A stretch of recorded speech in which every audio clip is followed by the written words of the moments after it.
আসসালামু আলাইকুম সবাইকে। আমি মোহাম্মদ তানজিমুল ইসলাম, আইওটি মেকানিক্যাল 24-25 ব্যাচের একজন শিক্ষার্থী। আজকে আপনাদের সামনে হাজির হয়েছি ফিজিক্সের নিউটনিয়ান মেকানিক্সের অনেক সুন্দর দুটি কনসেপ্টের ম্যাথ নিয়ে। সাধারণত ঢাকা বিশ্ববিদ্যালয়ের শিক্ষকরা যারা ভর্তি পরীক্ষার প্রশ্নসমূহ করেন তাদের কাছে অনেক পছন্দ এই টপিক গুলো। এই দুইটা ম্যাথ যে টপিক থেকে এই টপিক গুলো অনেক বেশি পছন্দের। তো আমরা কথা না বেরিয়ে ম্যাথে চলে যাই, দেখি আমাদের কোশ্চেনে কি বলছে। প্রথম কোশ্চেনে বলছে কি চলমান বস্তু, কি বলছে, কি চলমান বস্তুর উপর একটি বল F is equals to k টি ক্রিয়া করছে। ওকে, ক্রিয়া করা শুরু করলো। ওকে, বল প্রয়োগের মুহূর্তে বস্তুটির প্রাথমিক ভরবেগ পি। প্রাথমিক ভরবেগ কি? পি হলে কত সময় পর তা দ্বিগুণ হবে? কত সময় পর তা কি হবে? দ্বিগুণ হবে। ওকে, তো আমরা ম্যাথে চলে যাই। এখানে আমাদের একটি সম্পর্ক দেয়া আছে। সম্পর্কটা কি? সম্পর্ক আমার হলো F is equals to KT. সম্পর্কটা আমার কি? F is equals to KT. Okay, তাহলে F is equals to KT, এখান থেকে আমরা কি লিখতে পারি? F is equals to DP by DT লিখতে পারি না আমরা? তাহলে আমরা লিখতে পারি DP by DT is equals to KT. এখান থেকে আমরা লিখতে পারি DP is equals to KT DT, তাই তো? এখন আমি যদি ইন্টিগ্রেশন করি, integration of dp is equals two, আচ্ছা আমি এটা অপর লাইনে লিখি তাহলে তোমাদের বুঝতে সুবিধা হবে। যদি আমি লিখি integration of dp is equals to integration of kt dt, আমি কি লিখতে পারি না? অবশ্যই পারি। আচ্ছা, এখন এখানে দেখো তো আমার লিমিটটা কি বসবে। আচ্ছা, আমরা একটু দেখি এখানে আমাদের লিমিটটা কি বসবে। ওকে, চলমান বস্তুর উপর একটি বল এত ক্রিয়া করা শুরু করলো। কি করলো? শুরু করলো। তার মানে আমার টি ইনিশিয়াল কি? জিরো। কারণ কি মাত্র শুরু করতেছে, জিরো সময় শুরু করতেছে। আর কত সময় পর বলছে, কত সময় পর চাইছে, তার মানে আমার টি ফাইনাল সাপোজ আমার ধরলাম টি, কারণ এই টিটা আমি কি করব? বের করব। এই টিটা আমি বের করব। ওকে, তাহলে আমার সময়ের হিসাবটা আমি পেয়ে গেলাম, টি ফাইনাল আর টি ইনিশিয়াল। তাহলে টি আর এখানে হবে আমার জিরো। আচ্ছা, এখন ভরবেগের হিসাবটাতে আসি। দেখো, প্রাথমিক ভরবেগ পি মানে প্রাথমিক ভরবেগ পি মানে কি? পি পি ইনিশিয়াল আমার পি, আর এইখানে দ্বিগুণ হয়ে যাবে, তাহলে পি ফাইনাল আমার 2p। তাহলে আমার কি বসবে? 2p আর এখানে পি, তাই তো? তো এখন আমরা কি লিখতে পারি এখান থেকে? এখান থেকে আমরা লিখতে পারি আমাদের ইন্টিগ্রেশনের সূত্র মতে 2p minus p is equals to কি? K T square by 2। এখান থেকে লিখতে পারি p is equals to k T square by 2। সুতরাং আমাদের টি ইজ ইকুয়ালস টু কি? Root over 2p by k. তাহলে কত সময় পর তা দ্বিগুণ হবে আমরা কিন্তু পেয়ে গেছি আমাদের final answer. T is equals to root over 2p by k. সুন্দর একটি ম্যাথ, এমসিকিউ তে আসার মতো একটি ম্যাথ। বুঝতে পারছি আশা করি ম্যাথটা। আচ্ছা, তাহলে আমরা আপনাদের পরের ম্যাথে চলে যাই। সুন্দর কনসেপ্টের, সেম কনসেপ্টের একটি ম্যাথ দেখি। আমাদের এখানে বলছে কি, আমরা একটু কোশ্চেনটা পড়ি সবাই। আমাদের এখানে বলছে 1 কেজি ভরের একটি বস্তু, 1 কেজি ভরের একটি block x is equals two zero, x is equals two জিরোতে স্থিরাবস্থায় বলছে। কি বলছে? স্থিরাবস্থায় আছে। স্থিরাবস্থা থেকে চলতে শুরু করলো এবং f is equals to kt. আগের ম্যাথের মতোই কিন্তু f is equals to kt বলের প্রভাবে এক্স অক্ষ বরাবর, f is equals to kt বলের প্রভাবে কি এক্স অক্ষ বরাবর গতিশীল হয়। গতিশীল হয় যেখানে টি হলো সময়। আমার টিটা কি? আমার সময়। টিটা আমার সময় দেওয়া আছে এবং K is equals to 1 newton per second. K এর মান দেওয়া আছে কি? 1 নিউটন পার সেকেন্ড। আমার আগের ম্যাথে কিন্তু কে এর মান দেওয়া ছিল না, এখানে কে এর মান দেওয়া আছে 1 নিউটন পার সেকেন্ড। ব্লকটি 6 সেকেন্ড এ যে দূরত্ব অতিক্রম করবে তা কি? এখানে পরে আমার অপশন দেওয়া আছে। চলো আমরা ম্যাথটা একটু করি। দেখো আমাদের এখানে কি দেওয়া আছে? আমাদের এখানে দেওয়া আছে F is equals to KT, তাই তো? F is equals to KT. এখান থেকে আমরা কি লিখতে পারি? M is equals to KT লিখতে পারি না? এখান থেকে আমরা কি লিখতে পারি? A is equals to Katie by M, তাই তো? আচ্ছা, আমি জাস্ট ভাঙাচ্ছি। আচ্ছা, একে আমরা কি লিখতে পারি? ডিভি বাই ডিটি লিখতে পারি না?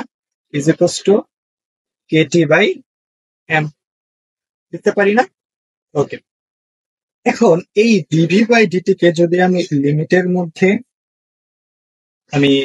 মধ্যে আবদ্ধ করি, কারণ আমার এখানে কিটা লাগবে? আমার ব্যাগটা লাগবে। আমার কি লাগবে? আমার এখান থেকে ব্যাগ লাগবে। ব্যাগ থেকে দেন আমি দূরত্বে যাব। ব্যাগ থেকে আমি কি যাব? দূরত্বে যাব।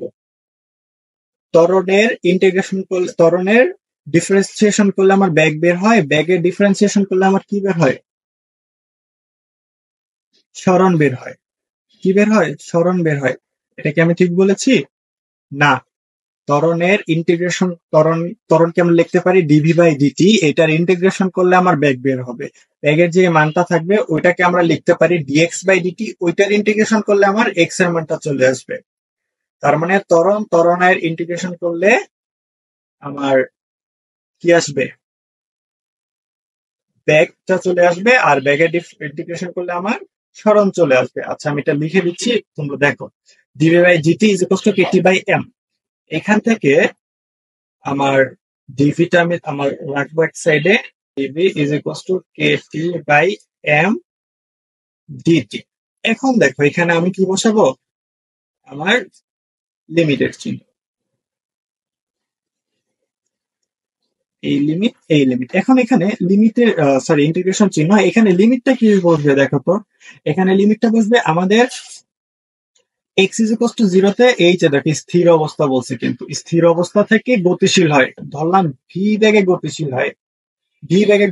আর এখানে আগে স্থির অবস্থা ছিল, তাহলে এই এখানে ভি, আর এই যে 0 থেকে ভি। হ্যাঁ, আর এইখানে আমার সময়টা কি? ধরলাম চলতে যে সময় চলতে শুরু করলো সে সময় আমার T initial is equals to 0। T initial is equals to কি? 0। আর টি সময় হওয়ার পরে মানে T final is equals to T. তাহলে এই যে এখানে বসবে টি ইনিশিয়াল মানে 0, আর লিমিটের উপরের অংশ হবে টি ফাইনাল ইজ ইকুয়ালস টু টি। এটা আমার কি বসলো?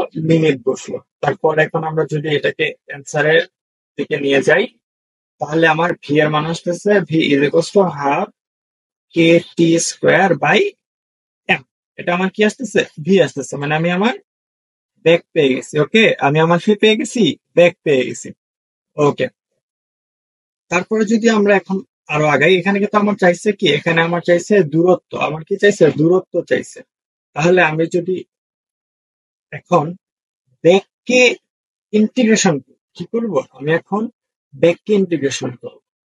দেখো, v is equals to half K T square by m. এই ভি কে আমরা কি লিখতে পারি? ডিএক্স বাই ডিটি লিখতে পারি না? Is equals to half K T square by M লিখতে পারি কিনা? এখান থেকে আমি কি লিখতে পারি? DX is equals to half K T square by M. আর এই পাশে আমার ডিটিটা চলে আসলো। এখন এটাকে আমি কি করব? ইন্টিগ্রেশন করব। তাহলে integration of dx is equals to integration of half K T square by m dt. এখানে একটা জিনিস লক্ষ্য করো, এখানে আমার এই যে কে আর এমটা কিন্তু ধ্রুবক। কে আর এমটা কিন্তু আমার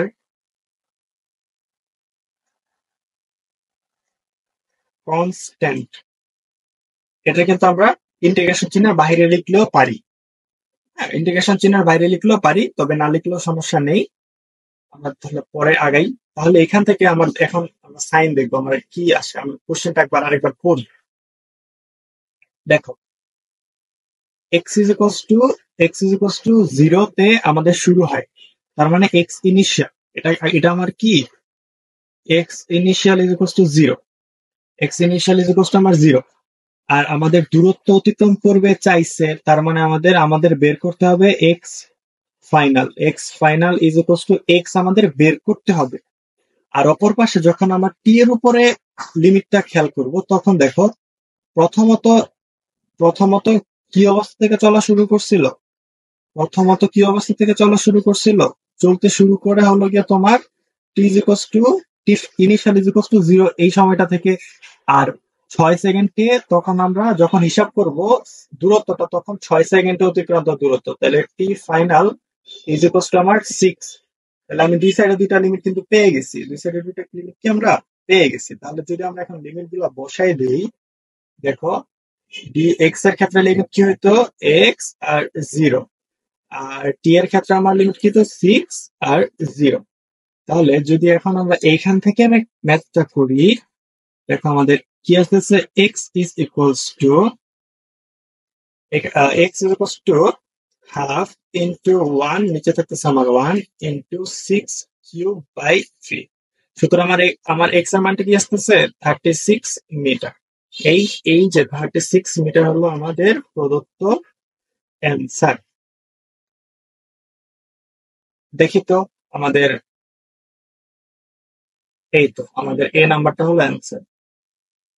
আচ্ছা, তোমাদের আমি একটু কনসেপ্ট এখানে বুঝাই দেই, concept of the math basically.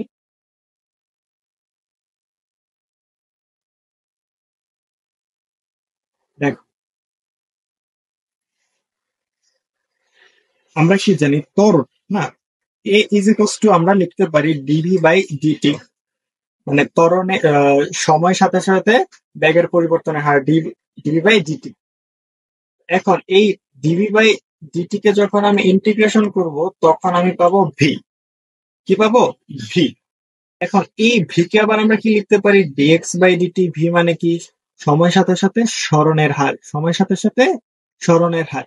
এখন যখন এই ডিএক্স বাই ডিটি কে আমি আবার ইন্টিগ্রেশন করবো, integration of dx by dt, তখন আমি আমার পাবো এক্স, মানে আমার সরণ। তখন আমি কি পাবো, সরণ পাবো। এই যে তোমার এই ডিফারেন্সিয়েশন আর ইন্টিগ্রেশনের সাইনটা কি, ডিফারেন্সিয়েশন আর ইন্টিগ্রেশনের সাইনটা কি পরস্পর উল্টা না? সিম্পলি মনে রাখো, এই যে এই ডিডিএক্স ডিটি কেটে যায়, এই ডিডিএক্স ডিটি আর এই ইন্টিগ্রেশন সাইনটা কেটে গিয়ে জাস্ট কি থাকতেছে, আমার ভিটা থাকতেছে। ইন্টিগ্রেশন করলে ভিটা থাকতেছে, কি থাকতেছে এখানে আমার, ভিটা থাকতেছে, এখানে আমার এক্সট্রা থাকতেছে। বুঝছো? এটা হলো আমার এই ম্যাথের কনসেপ্ট। আশা করি তোমরা বুঝতে পারছো সবকিছু। অনেক সুন্দর দুইটা ম্যাথ সলভ করালাম। ইনশাল্লাহ দেখা হবে আরেকটি কোনো ভিডিওতে। ততদিন আশা করি ভালো থাকো। সবাইকে আসসালামু আলাইকুম।